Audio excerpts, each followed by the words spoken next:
I whakatū poupou te iwi o te rarawa i ngā rangi whakatānei, hei pōhiri i ngā whānau o te iwi ki te kāinga. I runga hoki i te manako nui mā te whakatōpūtanga o ngā whānau, ka ora ngā tikanga me ngā kōrero o Nehera. Anei rā te pūrongo a Harata Brown. Ko o haungenge tēnei. Or haungenge is everything draining out of them. He wāhi pakanga o mua he pau tumo ana i tēnei rā, hei tohu i te mana o te rarawa kaiwhare. As a pou, it's just reminding everyone that the battles these days, it is exhausting. It's exhausting changing people's mindsets.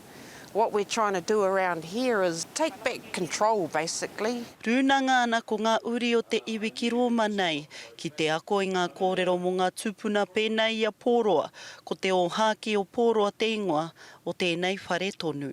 Koe tēnei ko te marae mutunga pēr o pōroa, i te wā i noho nei aia ki kone ki hei kaumātua.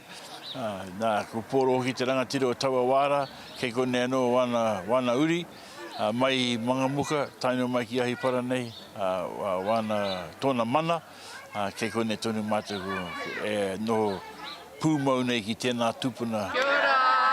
Hei tā te pau o Roma nei, ko te mahi, he tuku kōrero kia kore rawa e ngaro ngā hitoria me ngā tikanga o te wā kāinga nei.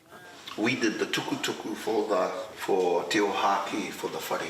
E hia kai ana ngā uri o te rarawa e noho o tāwhiti mai. Ko tētahi o ngā whanaunga hoki mai i Aitutaki mo tēnei. Tētahi anō no Titahi Bay, no Pōnake. Pai ki au ki te ngā whanaunga mai tawhiti ko hoki mai ki te kāinga, ki te noho i rara te maru o whangatauatia, ki te whakarongo ki ngā kōrero o ngā kuia kaumātua, ki te whakarongo ki ngā whakapapa o tātou o tēnei takiwā. What's going to further Piruri? Ara te wahanga ki ngā tamariki nohi rawa o te iwi o ngā hapū o te takiwā o Ahipara. Nōreira ka whakahiri ngā tākoro Māori nei, hei hari mā rātou. Ko mātou ngā takiwā o Ahipara, ngā marae e toru, e mahitahi mātou, te tia ki te whenua. Ko te tikanga kia whiwhia i te tangata te mātauranga mōna ake, mo tōna marae, tōna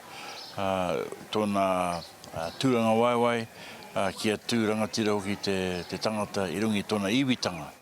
Ko Māori ora mai tawhito te ingoa o te kaupapa nei, e Māori ora ai te tuakiri o ngā uri o te takiwā o Ahiparapara o te rarawa kaiwhare. Harata Brown, Te Kariri.